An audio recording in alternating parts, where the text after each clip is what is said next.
Bonjour à tous, nous ne pouvions évidemment pas manquer la 4e édition du salon Planète Zen. C'est l'occasion de revoir des amis rencontrés l'année dernière ou encore de tendre le micro à des êtres exceptionnels de par leur vécu, la transformation et le partage qu'ils acceptent d'en faire. Venez!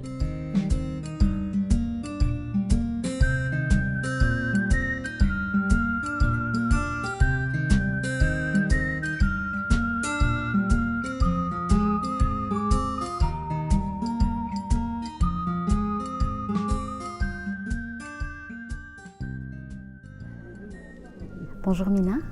Bonjour Véro. Alors d'une blessure très profonde, tu es passée au pardon après de multiples voyages intérieurs et extérieurs comme tu le décris joliment dans ce livre. Est-ce que je peux te demander de nous raconter le début de cette histoire, l'élément déclencheur avec tes mots et le recul qui est le tien aujourd'hui? Effectivement, quand j'avais 30 ans, j'ai vécu, parce que je souhaite que personne ne vive, un drame passionnel. C'est ce qu'on voit dans les faits divers en fait. J'ai perdu toute ma famille, donc mes enfants et leur père, dans l'incendie de notre maison. Et j'ai su le lendemain matin, voilà, qu'il n'y avait plus que des cendres de tout ce qui était ma vie, puisque la maison a brûlé avec eux. Voilà. Donc sur le moment, ça a été une anesthésie totale, un choc. Enfin, je savais, mais je ne ressentais plus rien. Et puis, quand ça a commencé à se réveiller, je crois que la souffrance était telle que je voulais en finir, en fait. Voilà. C'est arrivé le 8 mai 1985. Exactement, oui. Après ça va commencer un long travail très profond d'introspection. Tu vas parcourir pas mal de pays, d'ailleurs. Tu vas participer à des voyages initiatiques. Tu iras même jusqu'à faire le saut à l'élastique 2 fois. Oui. 2 fois pour peut-être transcender cette peur de continuer à vivre, mais aussi libérer de nouvelles énergies.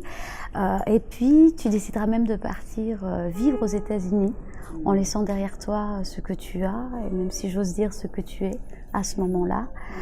Et j'ai en tête aussi ce voyage en Équateur qui a été une épreuve incroyable, après lequel tu décides de faire tomber tes boucles, de faire tomber tes cheveux, peut-être de te libérer de quelque chose, mais tu vas renaître véritablement après un voyage en Inde. Alors quel regard tu as aujourd'hui sur tout ce parcours accompli? C'est un regard différent maintenant, hein. Je crois que j'ai vraiment le recul pour voir à quel point aussi l'être humain a des ressources. Ça, c'est quelque chose qui est extraordinaire. J'aurais jamais imaginé être aujourd'hui en face de toi et partager avec toi ma joie d'être, ma joie de continuer de vivre d'une façon vraiment différente, bien sûr, de ce que j'étais avant. Mais bien évidemment, cette joie, elle a pris du temps avant d'émerger, hein. Et ce que je peux dire, c'est que ça peut paraître paradoxal, mais dans cette douleur, il y a eu quelque chose qui m'a aidée. C'est que j'avais plus rien à perdre. Et vraiment, je saisis maintenant combien la difficulté, en fait, pour un être humain, c'est d'avoir peur de lâcher ce qu'il connaît. Même à la limite, ce qui est pas bon, hein, enfin, ce qui ne l'aide pas. Et moi, en fait, dans cette sensation que je n'avais plus rien à perdre puisque j'avais tout perdu, hein, même à la limite mon travail, tout après, hein, j'ai pu oser faire ce que je n'avais jamais fait, c'est-à-dire prendre le risque d'aller dans l'inconnu total. Et je pense que vraiment, c'est vrai quand on lit le livre, c'est ça, on voit à quel point je vais aller dans des choses que je n'aurais même pas imaginées, envisageables, et même que j'aurais jugé avant. J'aurais porté un jugement.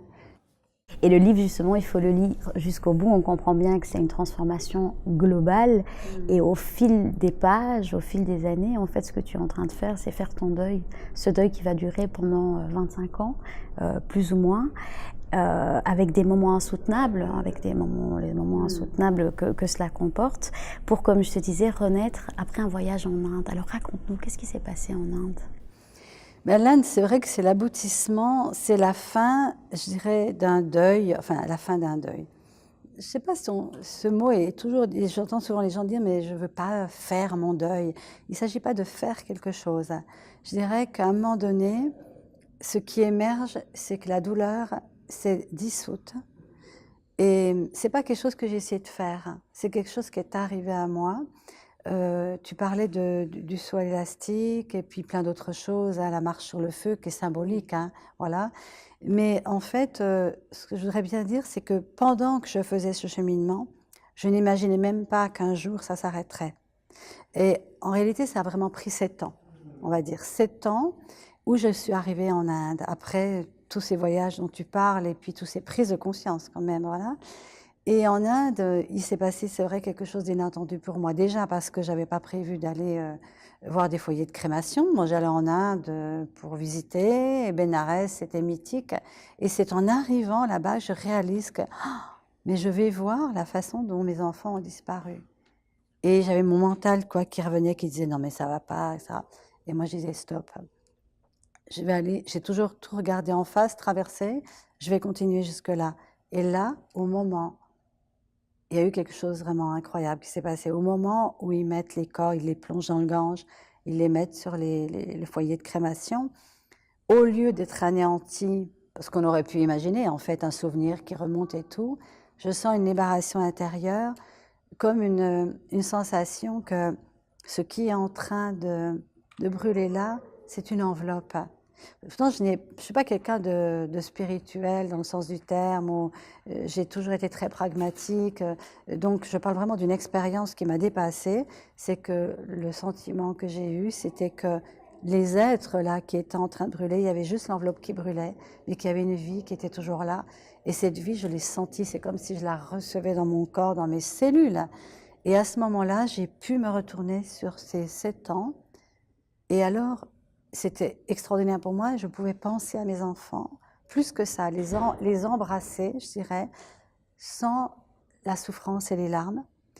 J'étais allée au bout de ça. En fait, ce qui s'est révélé, c'est que j'étais allée au bout de ça, sans même le savoir, et que je pouvais enfin, grâce à ça, ouvrir mon cœur à tout l'amour que j'avais pour eux. Parce qu'en fait, quand on souffre du départ de quelqu'un, on souffre sur nous quand même, sur notre manque. Mais il n'y a plus vraiment la place pour la joie de l'amour, la joie d'aimer.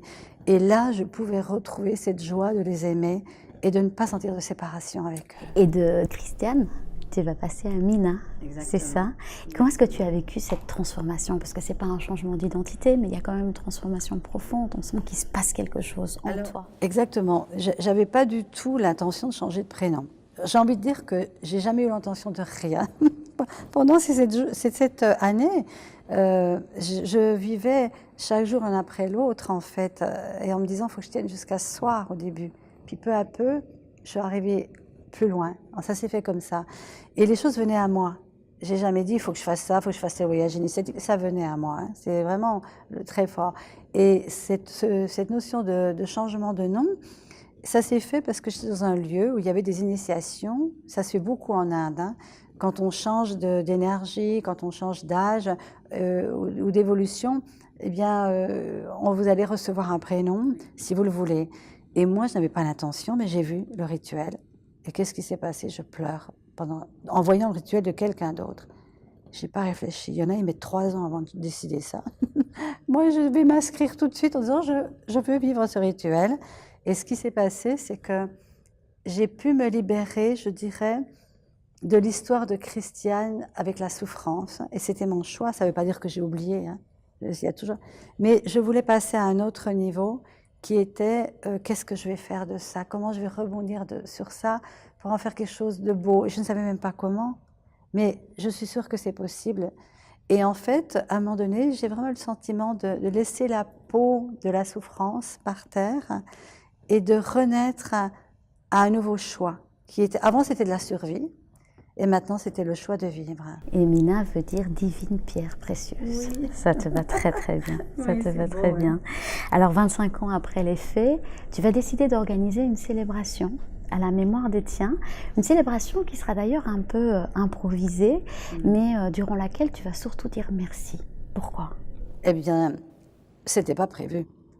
En fait, je m'étais rendu compte que je n'avais jamais rien fait en mémoire de mes enfants et de leur père, parce que déjà au niveau de l'enterrement, 25 ans plus tôt, je m'étais sentie amputée de cette, comment dire, capacité de célébrer quelque chose. C'était trop violent, trop dur. Et puis, ça ne s'était pas passé comme j'aurais souhaité. J'aurais voulu que les cendres soient déversées dans la terre, tout ça. D'ailleurs, je raconterai dans le livre comment j'ai été voler les cendres pour les remettre dans la terre. Mais il n'y avait pas eu quelque chose de beau, à mon sens. Je ne pouvais pas à ce moment-là. Et j'avais participé quelques années plus tôt à une célébration de quelqu'un d'assez connu. Et j'avais été bouleversée, en fait, par la beauté. Je me suis dit, mais moi, je veux faire quelque chose aussi. Et donc, pour les 25 ans de leur disparition, j'ai prévenu quelques amis en leur disant, voilà, je vais faire quelque chose, je ne sais pas ce que c'est. Mais si vous voulez être là, c'est bien, mais sinon, c'est pas grave, je peux le faire seule. Et j'ai improvisé, effectivement. Je me suis dit, bon, alors, tiens, il faut que je mette 3 vases, parce qu'il faut que, voilà, que chacun, mes enfants et puis leur père, ait leur urne symbolique, et dedans, c'était des fleurs. Et chacun avait des fleurs différentes. Puis ensuite, je me suis dit, il y a un texte pour chacun, peut-être, au moins pour mes enfants. J'avais un chant ou j'avais un poème. Et j'ai commencé à improviser, j'avais mis des photos. Et là, j'ai regardé chaque photo, qui n'était plus une photo pour moi, ils étaient vraiment là devant moi.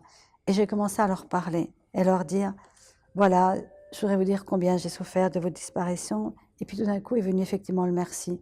Et merci de m'avoir permis de faire ce chemin pour arriver là où je suis aujourd'hui. Je ne savais pas que j'allais dire merci. Et je disais merci à Annick, je disais merci à Davy. Et merci à Robert. Et le moment où je suis arrivée dans la photo de Robert, là, il y a eu une hésitation. Parce que j'avais jamais voulu être dans la haine.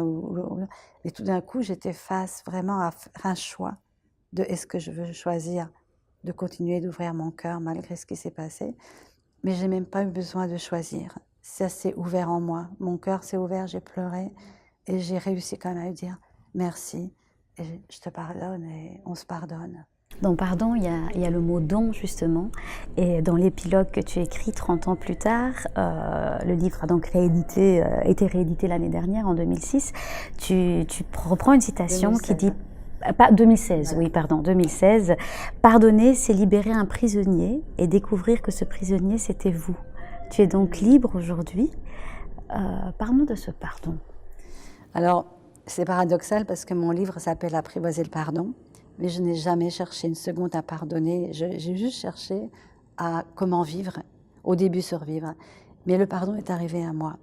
Il est arrivé à moi justement à Bénarès parce que quand je me suis retournée et que j'ai vu le chemin parcouru et que j'ai vu aussi la liberté que je m'étais attribuée, que j'avais osé vivre malgré peut-être les jugements ou tu vois, il y a toujours des jugements parce que les gens ne peuvent pas comprendre pourquoi tu fais tel chemin ou un autre, mais j'ai jamais arrêté de tracer devant moi vers ce chemin de la liberté.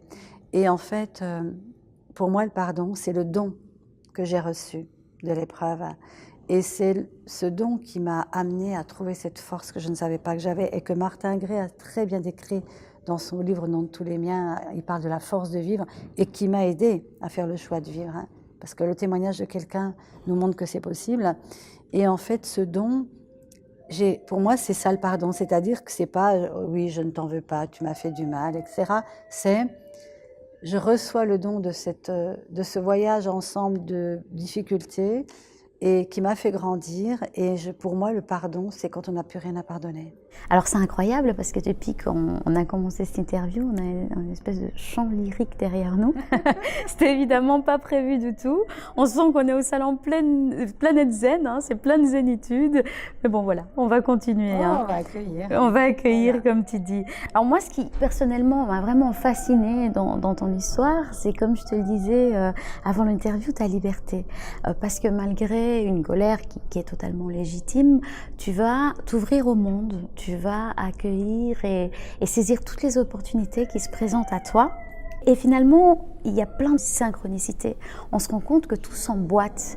Et toi, tu vas même plus loin en disant que tout ce qui se joue à l'extérieur, donc tout ce qui se passe finalement dans notre vie, est déjà en nous.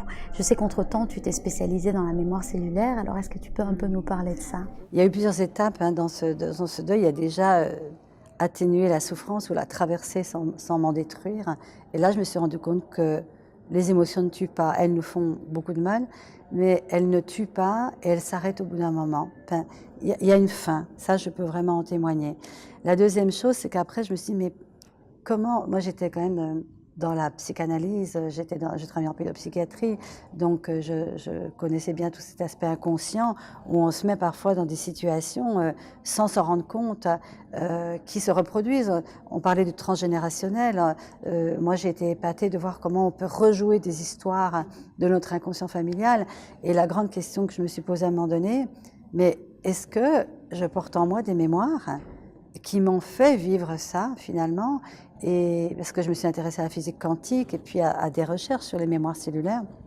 Et pour moi, c'était très important de m'en libérer, parce que si je ne me libérais pas de ça, eh ben, je ne libérerai rien, ni de mon passé, ni d'un futur éventuel, éventuellement une reconstruction. Il était hors de question que je retrouve un compagnon ou un enfant si je n'étais pas libérée de cet impact à l'intérieur de moi qui peut-être m'avait fait mettre, inconsciemment évidemment, dans une situation dramatique. Voilà. Et ça a été comment dire, une grande prise de conscience. Je pense que cette douleur, cette perte m'a amenée à me poser cette question, voilà, comment on peut transformer ça, comment on peut aller au-delà et comment ne plus reproduire cela.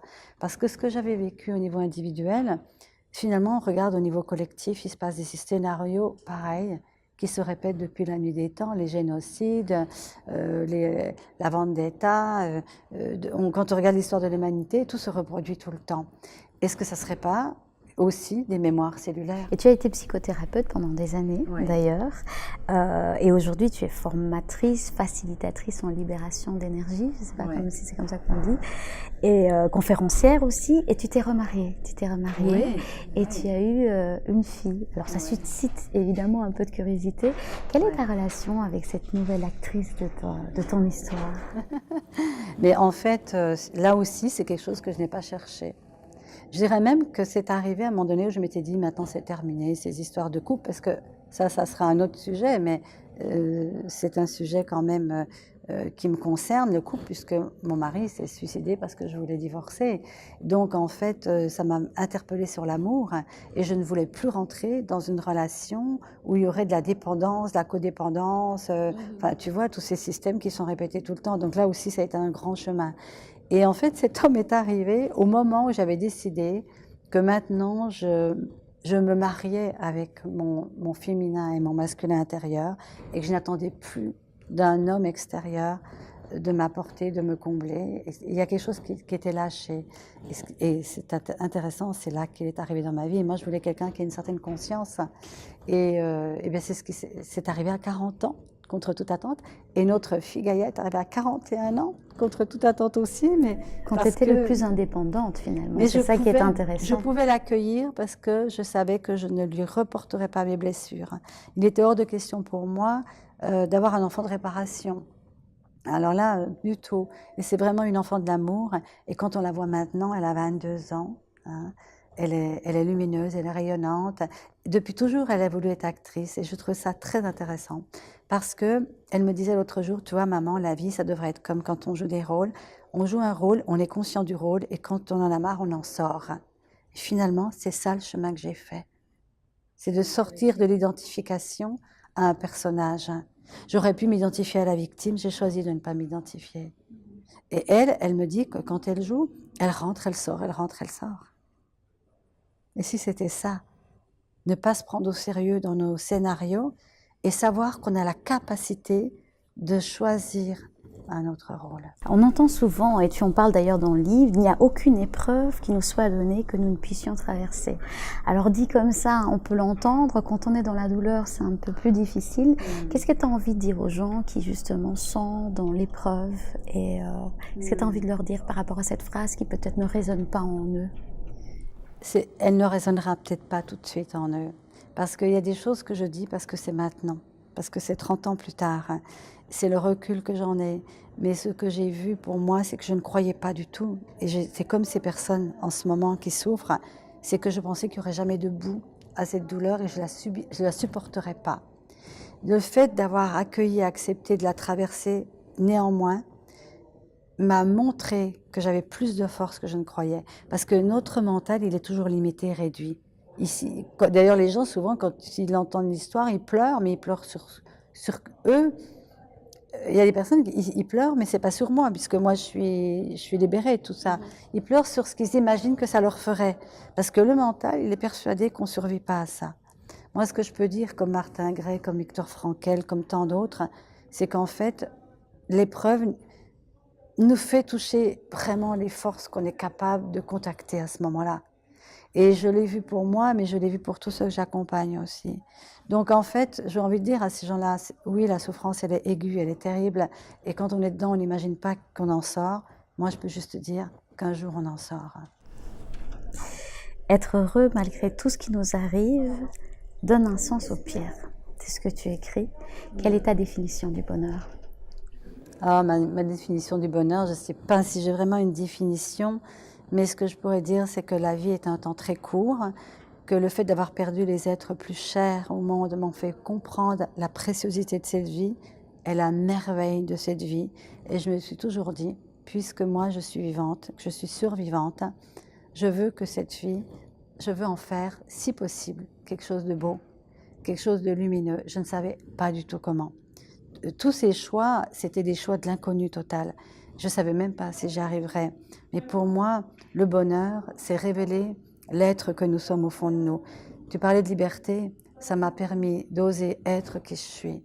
Quoi que ce qui se passe, même si on me juge, je continue d'être. Et quand on est, et quand on est relié en fait à cette conscience qui est en nous et autour de nous, il n'y a plus de solitude. Et il y a une capacité de créer dans le nouveau qui donne la joie. Les gens qui créent, qui vont dans l'inconnu sont heureux. Et qu'est-ce que font les gens à l'heure actuelle? La plupart du temps, ils n'osent pas aller dans l'inconnu. Et moi, ma chance, entre guillemets, c'est que comme je n'avais plus rien à perdre, comme je disais, ça m'a permis d'oser aller dans l'inconnu, chose que j'aurais certainement pas fait avant. Et je ne voulais pas non plus que mes enfants soient morts pour rien. Donc c'est aussi le point d'ancrage. On a toujours des points d'ancrage pour continuer de vivre malgré la douleur. Et pour moi, le bonheur, c'est un état naturel de l'être. Nous sommes de la joie sur pattes. Mais en fait, ce qui nous empêche comme les enfants, avant qu'ils soient cassés dans justement dans leur créativité, dans leur liberté. Tu parlais de liberté, c'est ça. Quand on n'est plus libre d'être, on ne peut plus être heureux.